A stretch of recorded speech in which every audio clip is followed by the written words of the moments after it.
Je profite d'une petite balade au mont Calvario à Malaga pour faire une courte vidéo sur le lâcher-prise. En fait, j'ai fait une vidéo sur le mont Calvario et là je suis en train de descendre pour retourner en ville. Et je parlais là avec une amie du lâcher-prise et je voulais faire une petite réflexion sur le sujet. Pour moi, le lâcher-prise, ça va avec la confiance. À partir du moment où on fait confiance, on lâche prise. Et donc, c'est se faire confiance à la vie, faire confiance en ses intuitions, en sa guidance, aux messages, aux signes, à ses ressentis. Et si on a confiance en tout ça, on lâche prise parce qu'on sait que la vie prend tout en charge et qu'elle nous soutient à chaque instant, qu'elle nous accompagne. Et donc on peut s'abandonner à plus grand que soi pour se laisser aller. Il y a un petit chien qui est là. Coucou. Et on peut justement, c'est une belle métaphore, et on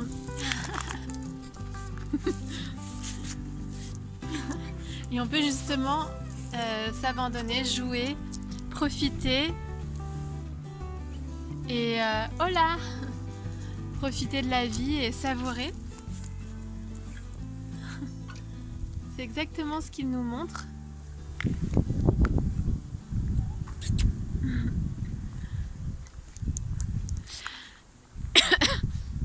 Et voilà, on peut complètement profiter de la vie si on fait confiance et qu'on lâche prise et qu'on se laisse porter par ce qui est, par ce que la vie nous propose. Et suivre le flot, suivre le courant, faire confiance que la vie veut le meilleur pour nous. Et si on a une guidance, si on a des intuitions, c'est pour nous conduire vers le meilleur, vers ce qui est le plus bénéfique pour nous. Voilà, donc je voulais partager ce message au coucher du soleil sur Malaga.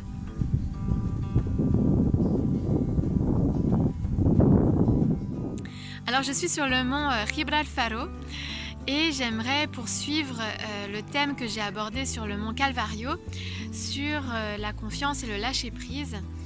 Je voulais poursuivre en fait pour donner quelques éléments pour renforcer la confiance, garder confiance au quotidien, parce que j'expliquais donc dans la précédente vidéo sur le mont Calvario que pour moi la base du lâcher-prise c'est la confiance. On peut lâcher prise quand on a confiance, sinon c'est beaucoup plus compliqué. Sinon on a beaucoup plus envie de contrôler les choses, alors que quand on a confiance, on va beaucoup plus facilement lâcher prise. Donc j'aimerais partager avec vous ce qui m'aide au quotidien à garder confiance, garder la foi, certains éléments issus de mon expérience, donc qui m'aident à avancer plus sereinement.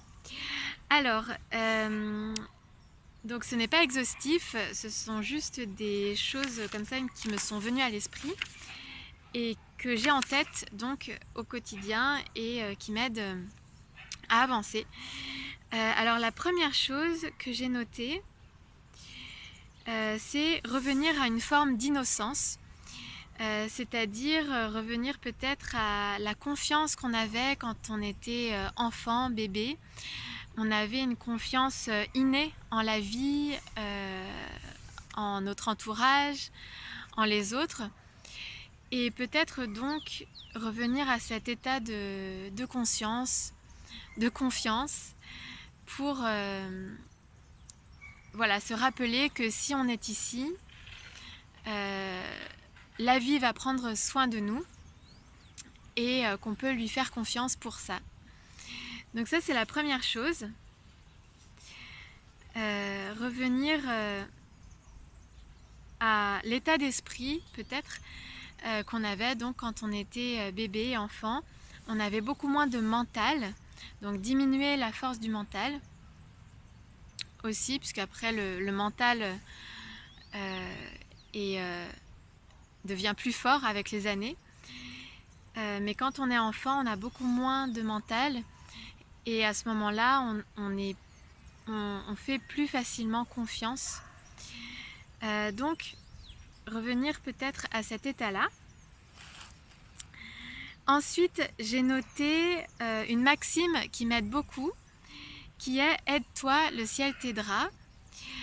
J'ai remarqué que si j'ai une envie, un objectif, je pose des actions, je lâche prise et la vie ensuite peut prendre le relais, peut m'aider.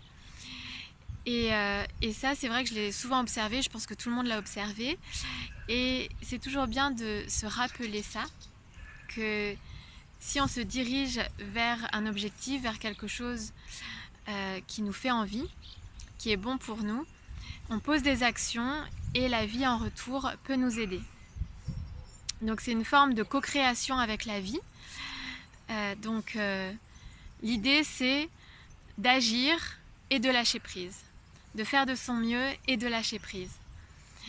Et donc c'est une maxime qui m'aide beaucoup parce que quand j'avance un peu comme ça dans l'inconnu, j'ai une envie, une intuition, je pose certaines actions sans savoir quel sera le résultat, mais je sais que je suis mon envie et que la vie en retour va pouvoir m'aider si je fais le premier pas, si je pose des actions vers la manifestation de mes envies.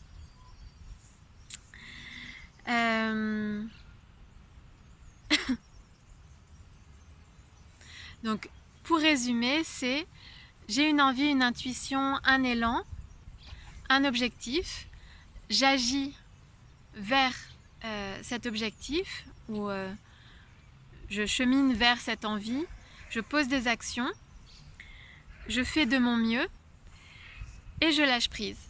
Et à ce moment-là, quand on lâche prise, la vie nous apporte de l'aide. Donc ça, c'est quelque chose que j'ai aussi beaucoup expérimenté, observé, j'imagine que vous aussi.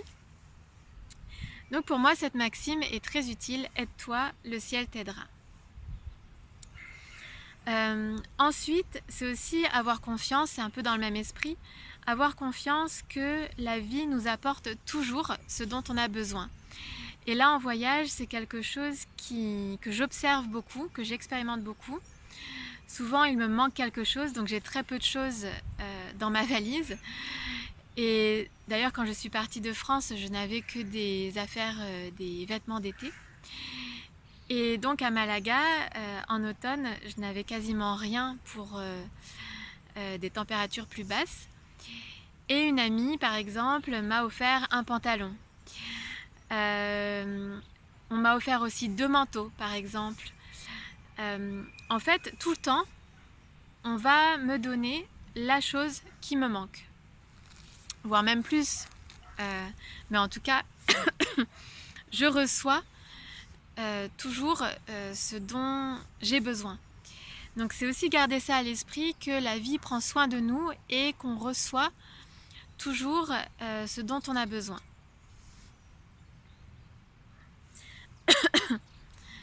Ça m'est arrivé aussi pour la nourriture par exemple, puisque je suis dans des appartements en colocation. Et par exemple, quand il y a des personnes qui partent, souvent il y a de la nourriture qui reste. Et c'est assez drôle parce que parfois il me manque quelque chose et comme par hasard, la personne qui est partie a laissé ce dont j'avais besoin. Et ça arrive très souvent.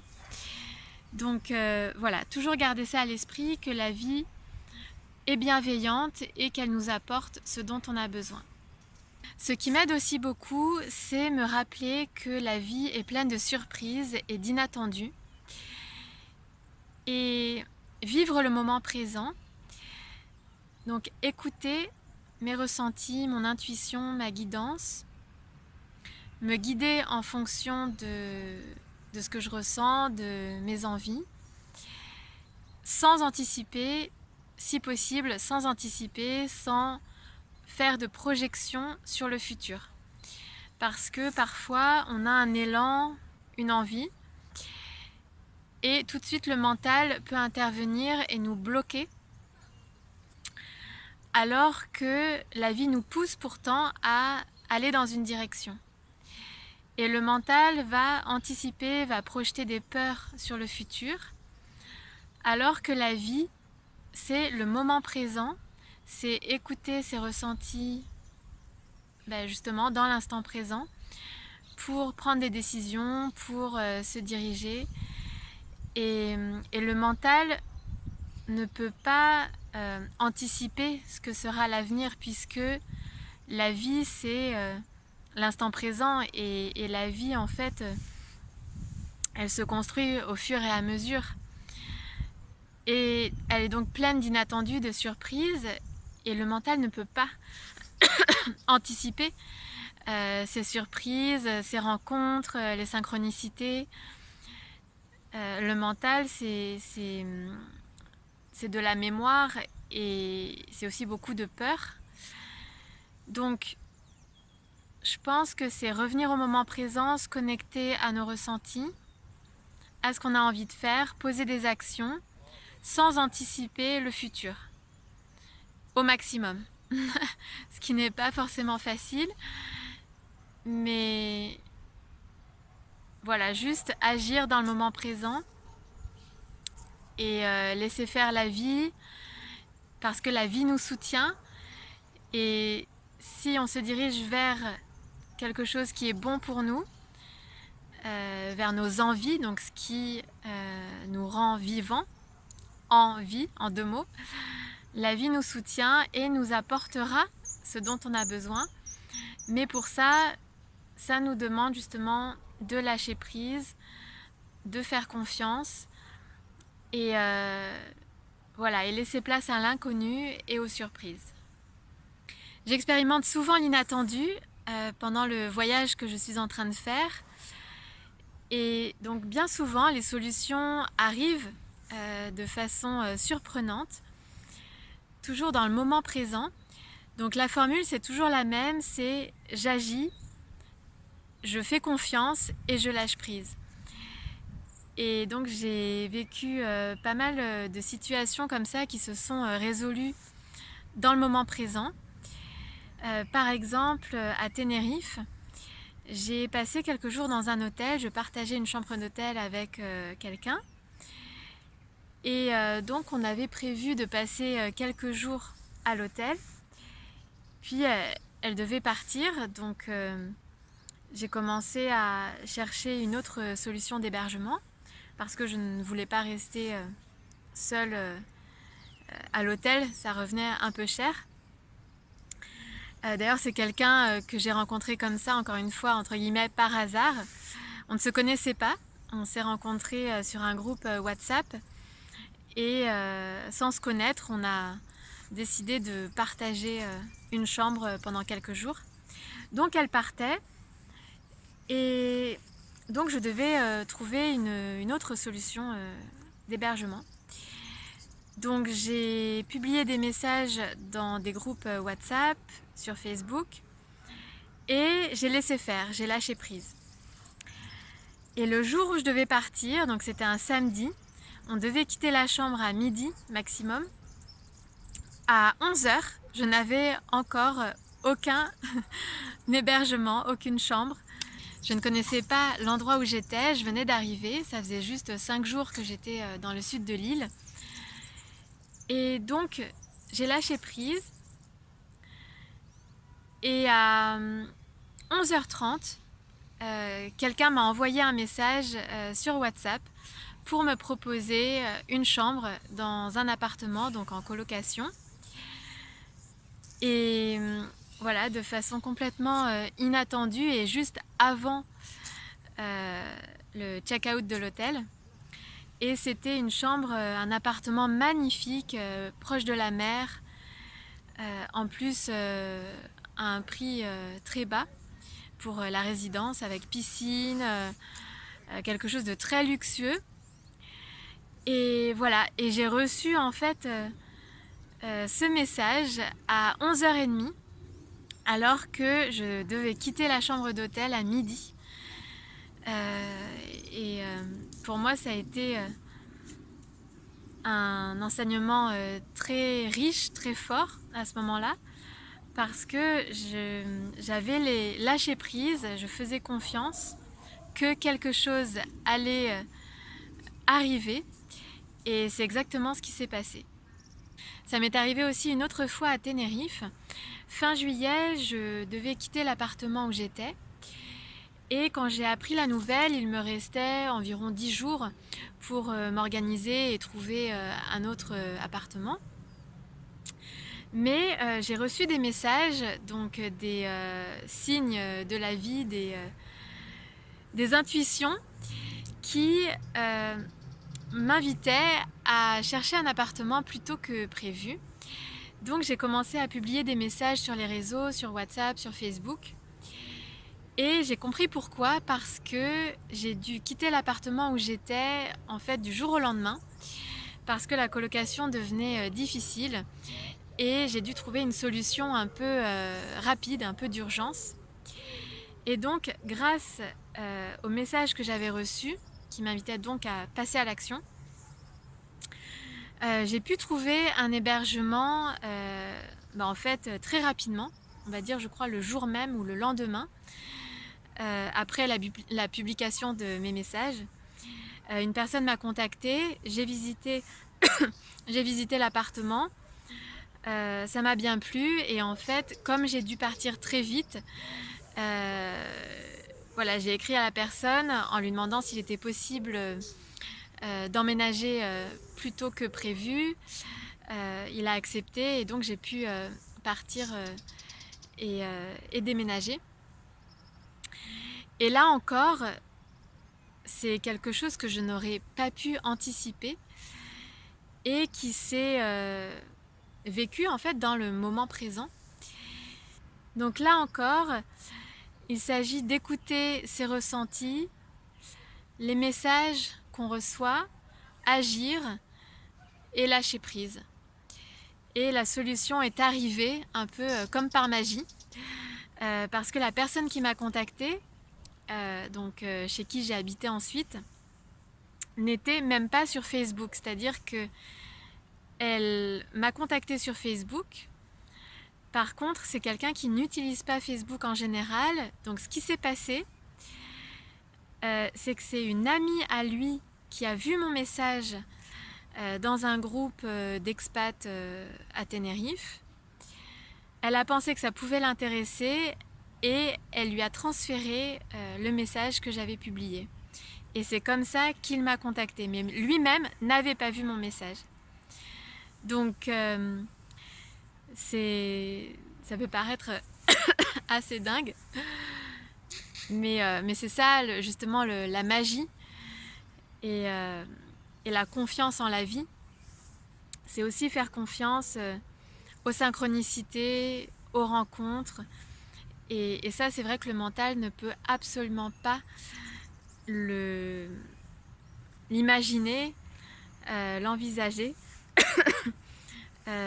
parce que ça fait partie des surprises de la vie.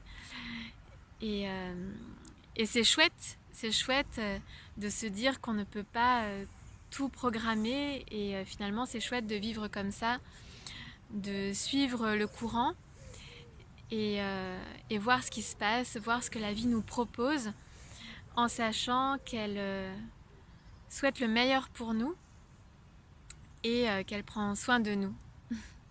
Le soleil se couche sur le mont Gibralfaro.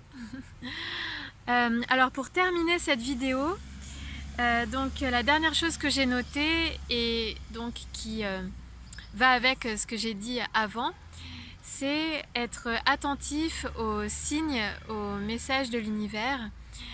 Je suis particulièrement attentive en fait aux signes des anges. Alors on y croit, on n'y croit pas, en fait c'est à chacun de faire son expérience. Il est dit que quand on trouve une petite pièce, c'est un signe des anges. Quand on voit une plume par exemple, quand on voit le nombre 444. Ça peut être aussi des messages, tout simplement, des messages écrits, ça peut être des paroles. En fait, ça peut être des cœurs qu'on trouve. Donc ça peut être plein de choses. En tout cas, quelque chose qui résonne pour nous et qui fait sens. Et moi, ça m'aide en fait au quotidien parce que je me sens accompagnée, soutenue, guidée. Et je sens que je ne suis pas seule. Et on n'est jamais seul. Qu'il y a du monde autour de nous, même si c'est peut-être dans l'invisible. Mais voilà, qu'on est soutenu, protégé. Et quand je vois en fait ces signes, ça m'aide justement à garder confiance, à avancer plus sereinement. Et ça, c'est vrai que c'est peut-être à chacun d'en faire l'expérience. Vous pouvez demander des signes, des messages, très simplement en fait, hein, simplement en demandant.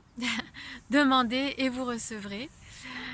Et en faire l'expérience parce que c'est quelque chose de très personnel et qui demande à être vécu, expérimenté pour que ça fasse partie intégrante de notre vie et qu'on puisse le vivre en fait au quotidien. Voilà, j'espère que cette vidéo vous aura aidé, vous aura donné quelques éléments pour garder confiance et vous aura peut-être donné envie d'expérimenter certaines choses. Je serai heureuse d'échanger avec vous sur ce thème.